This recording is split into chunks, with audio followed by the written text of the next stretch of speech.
হযরত সুলাইমান আলাইহিস সালাম তিনি তো সারা পৃথিবীতে কর্তৃত্ব করেছেন, কিন্তু উনি ওনার সংসার পরিচালনা করতেন কিছু থলি, বাজারে মানুষ ব্যাগ নিয়ে যায়, ব্যাগ থলি, এই থলিগুলি তৈরি করে বাজারে বিক্রি করে এর থেকে যা আয় হতো সেটা দিয়ে ওনার সংসার তিনি পরিচালনা করতেন। তিনি এখন অবশ্যই প্রত্যেক নবী এবং রসুল আলাইহিস সালাম অমা ইয়ান্তিকু আনিল হাওয়া ইন হুয়া ইল্লা ওয়াহয়ুন ইউহা, সমস্ত নবী রসুল আলাইহিস সালামরা ওহী মুবারক দ্বারা নিয়ন্ত্রিত না, কথা মোবারক বলেন না, সম্মুখ প্রকাশ করেন না, কাজ মোবারক করেন না। এখনটা উম্মতকে তালিম দেওয়ার জন্য হযরত সুলাইমান আলাইহিস সালাম চিন্তা করলেন এই থলিগুলি বানান তিনি এবং বিক্রি করেন, সেই ছেলে ওনার সংসার চলে থাকে। তখন যিনি খালিক, যিনি মালিক, যিনি রব মহান আল্লাহ, তিনি ওনাকে বললেন আপনি আকাশের দিকে লক্ষ্য করুন। রাত্রিবেলা তিনি আকাশের দিকে লক্ষ্য করলেন। এখন রাত্রিবেলা তো আকাশে তারকা দেখা যায়, অনেক তারকা, অসংখ্য গণিত, কিন্তু সেই রাত্রে উনি দেখতে পেলেন যে কোনো তারকা মনে হয় নেই, শুধু থলি আর থলি ঝুলতেছে আকাশের মধ্যে, অসংখ্য থলি। তিনি বললেন বারে নাই, এটা কি ব্যাপার? এখন আকাশে দেখা যাচ্ছে অসংখ্য গণিত থলি ঝুলতেছে, যে থলিগুলি আমি বাজারে বিক্রি করি সেগুলি।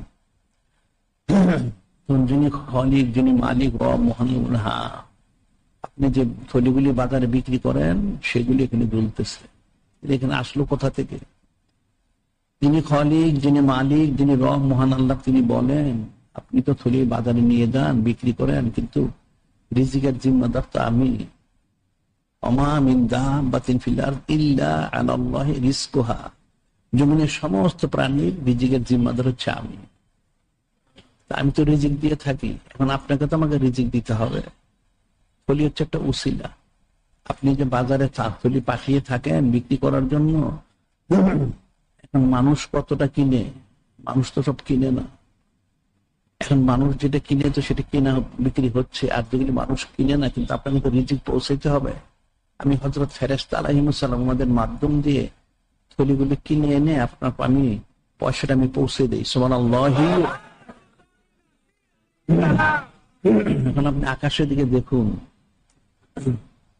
যে আপনার এই থলিগুলি মানুষ যারা কিনে নিয়েছে সেটা তো নিয়ে গেছে, আর যেটা কিনে নেয়নি আমি কিনেছি সেটাই আমি আকাশে ঝুলিয়ে রেখেছি। তাহলে কতগুলি থলি আকাশে আছে? আপনি কতগুলি তৈরি করেছেন, কতগুলি বিক্রি করেছেন? মানুষ কয়টা কিনেছে?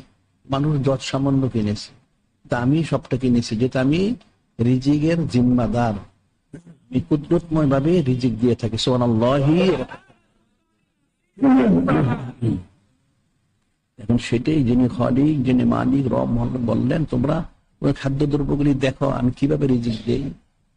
এখানে নিয়ামত রাজিকগুলি বর্ণনা করলেন, মানুষের বোঝানোর জন্য বললেন। এখন এটা মুসলমানরা বুঝবে, কাফেরদেরকে বোঝার জন্য বলা হচ্ছে যে তোমরা বলবো, তোমরা যে কুফরি করো, শুকর গুজরি করো, দেখো নিয়ামতগুলি কিভাবে আসে।